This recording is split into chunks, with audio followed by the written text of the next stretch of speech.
Years doing this job, there's only three kinds of people in the world. Only three kinds of people. Person number one, someone trips and falls in front of you. You ask if they're okay, and then you laugh at them. That's person number one. Then there's person number two. You laugh first, and you're like, "Are you okay?" That's number two. Then there's me. I'm person number three. I tripped that person to see what kind of person you are. And you guys, we're gonna make it. People think if you have this job, by the way, there's a lot of misconceptions about comedy. People think you're an extrovert if you're a comedian. Most comedians I know, and even speakers and pastors that you know in your life, I know we got some pastors in the audience, you can attest to this. Most of us are introverts, right? We're just extroverts like in one spot. Like I'm an extrovert right now for this 45 minutes, and I'm gonna go run and hide behind a potted plant. Peek out. But I was painfully shy as a kid. People want to know, like, what does the W stand for? And it stands for my last name. I have a hard to pronounce last name. I just shortened it down to the W, make it easier for everybody. It's been butchered my whole life. My last name is Baxter. Now my last name is Wethington, which seems easy, Wethington, but I get Washington and Wellington. Wethington. Liechtenstein. The worst. Third grade, I'm in a new school. The teachers call and roll. Remember roll call, old people? Oh, yeah, it's no good. If you have a hard to pronounce last name in this room, you know my pain. If the teacher says your name wrong out loud, you're going to get mocked the whole year. So I'm sending her telepathic messages in third grade when she gets to the W's. Please get it right. Wethington, please. I can't. She's like, all right, Walker. Okay. Watson. All righty. Weigh a ton.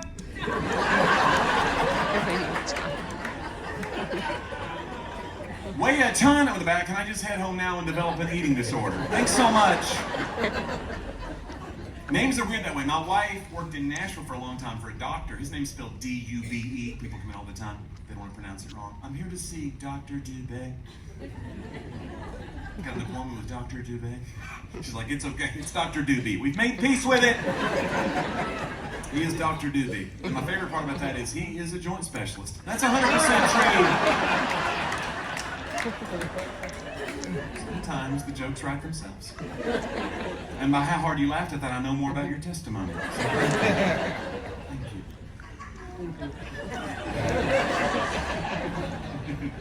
Okay. She's on a whole other level now. But yeah, man, so I was painfully shy as a kid, and I was a little chubby kid. Some of y'all know this if you've seen my videos on Facebook. The older the video is, the heavier I was. Over the last 5 years, I've lost about 100 pounds. That's pretty cool. It was very polite. It was very, like an AA meeting. Okay, you'll gain it back. We'll see you on the other side, Biggs. You're probably right. I did all the dumb diets, y'all. I was a child of the 80s. Any children of the 80s out here? Yo, that was the golden age of diets. Every other commercial on the TV was an 800 number for a diet plan. We didn't have body positivity back then. It was like, pile on the shame. See if we can't sell them some pills. You know? We had we had Weight Watchers, y'all. It was the golden age. Hey, let's give these fat people some points. When they run out of points, they gotta quit eating. You're like, well, what if it's 9 a.m. and I'm out of points? Sorry. Maybe take it out on your family. Doesn't sound right. We had the grapefruit. Remember the grapefruit diet? All the grapefruit that you want and lose weight. Can you believe it? You're like, yeah, I believe it. It's the nastiest fruit. Why don't you just punch me in the face? The 80s were weird, y'all. In the 80s, all of our moms were on diet pills. They all were. We didn't know it was amphetamines. Nobody knew anything. We didn't have the FDA looking out for us. All we knew was mom was gliding through the house pretty quick.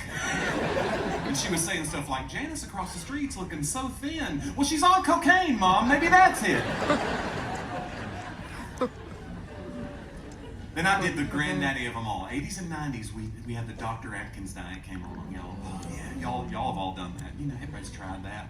It's still around. They don't call it that anymore because Dr. Atkins had a heart attack. They were like, you know what? Let's rebrand. What about South Beach or Keto? Better? Okay. The Zone. That diet's amazing, though. Have you ever done it? Oh, y'all, it's wild. That first week, they're explaining to you. I can have a 6-egg omelet with bacon, fried in an inch of hog lard, and lose weight. Let's go. Hallelujah. Sign me up. That's week 1. I was in week 51. Week 51 is a different vibe, y'all, because I lost weight, and also, I wanted to murder my family. Turns out carbohydrates is what's holding civilization together.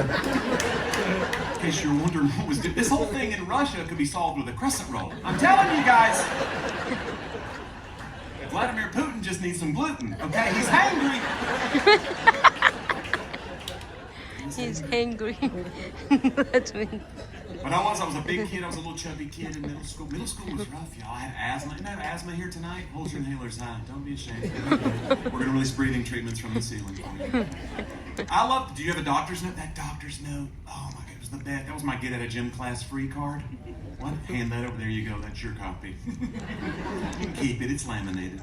I got more at the house. Oh, we're climbing the big rope today. I don't think so. I will not be getting friction burns on my crotch. I'm gonna have a seat. Wheeze to myself. That was 8th grade. Then 9th grade comes the high school PE teacher. You know, he's like, "What is this? Asthma? I can cure asthma." I was like, "You can what?" He's cure for asthma, y'all. He made me run what's called suicides. Y'all know about suicides? It's like a horrifying series of wind sprints. They call it suicides. I don't know who named that, but let me tell you something. If you make a little fat kid run back and forth until he dies, that is homicide. That is not. They will prosecute you, pretty sure. Middle school's weird too. Remember 8th grade? I remember the 8th grade for me, it was like that health class day. They're going to separate the boys and the girls. Oh yeah, it got weird. We're about to learn about our changing bodies. I was ready for that day, y'all. I grew up in a Christian home. I didn't know nothing about nothing. I had a lot of questions, and so did y'all. Quit acting like you didn't. We didn't know anything. I was raised in a Christian home to believe sex was something dirty, filthy, and shameful that you save for the one that the Lord has for you. Anybody else confused? Thank you. So I had questions and you had questions. We can't ask the question. You look like a weirdo that doesn't know things. You hope your friend asks. You gotta wait on them. Be like, "What a dummy. That guy didn't know." Thank you so much. You saved the class.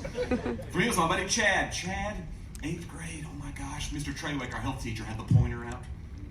He's pointing at the anatomy chart. He gets down to the ovaries. My buddy Chad sheepishly raised his hand. "Mr. Treywick, where are my ovaries?" And the whole class froze. Mr. Treywick stopped and said, "Son, you don't have ovaries." And a lot of us laughed, you know? But some of us were like, "What?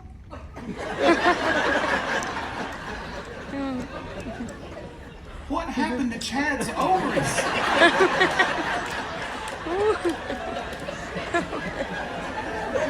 How does Mr. Treywick know about it?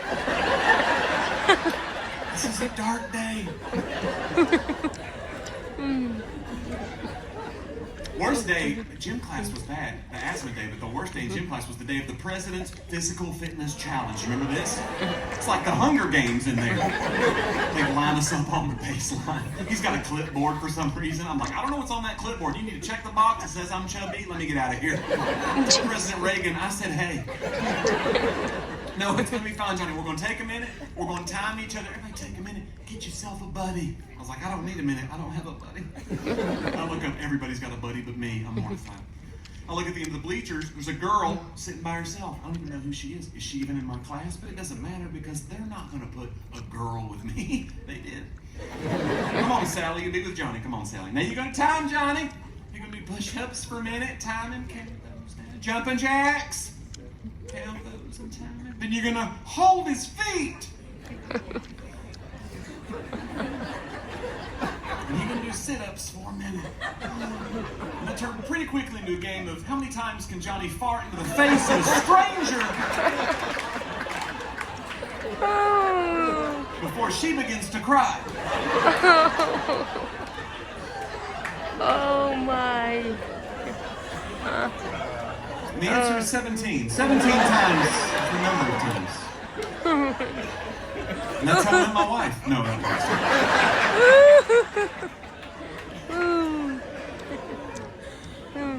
Y'all are so fun. I want to do something special tonight. I've been journaling this year. I think it's so important. Write your feelings down, y'all. Us men, we're trying to be all tough. You got to get in there, man.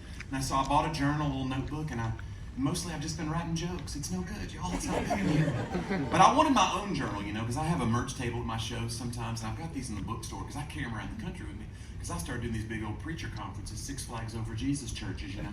They're huge churches, the roller coasters and stuff. And some of these preachers, they got their own book tables and stuff after the show. And I did one with Dr. Tony Evans. Dr. Tony Evans, he had his books, but then he had a journal too, at the Tony Evans Journal. And I was like, this dude's selling blank pages. He's a genius.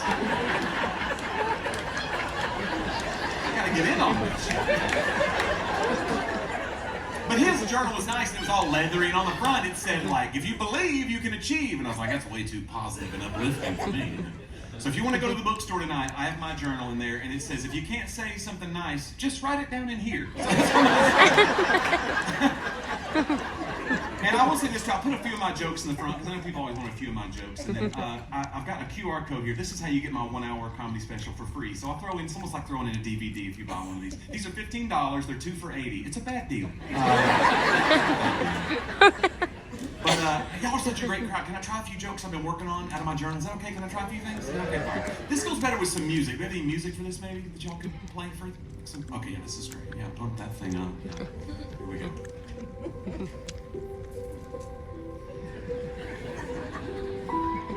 I want to surround myself with 10 people giving 110% so that I can continue coasting at 0%.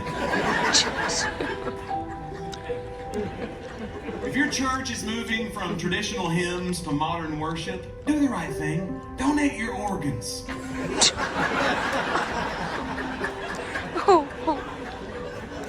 Oh God. I think the slogan for Imodium AD should be, do yourself a solid.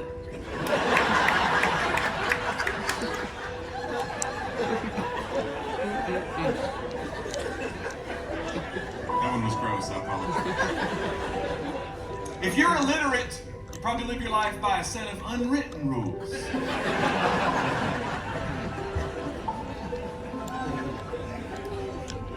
I don't speak Latin per se.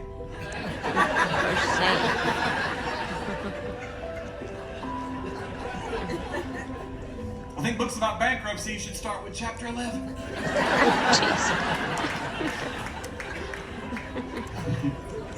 Sometimes you'll see, comedians will see like headlines in a newspaper, we'll jot it down because we know like that'll be a joke one day. I don't know yet, but you just see a funny headline. I saw this, I was in Tulsa, Oklahoma last month. I landed and I saw this in the newspaper. It said, a University of Oklahoma student was attacked last week by a female mime. That's an incredible story because who has ever heard of a silent woman?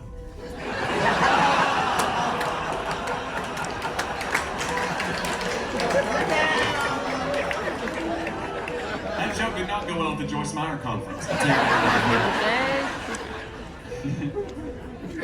Y'all are funny. They actually closed a restaurant in my neighborhood the other day because the chef had head lice. Yeah, he made everything from scratch. Nice. Okay. Y'all are fun. All right, last one. We'll keep the show moving here. I wish I lived in Bible days sometimes. How come when David throws a rock at a giant, they make him king? But when I do it, I'm disrupting the NBA Finals. Oh my. Let's get a hand to the sound and lighting team here at the old Cabaret Rouge.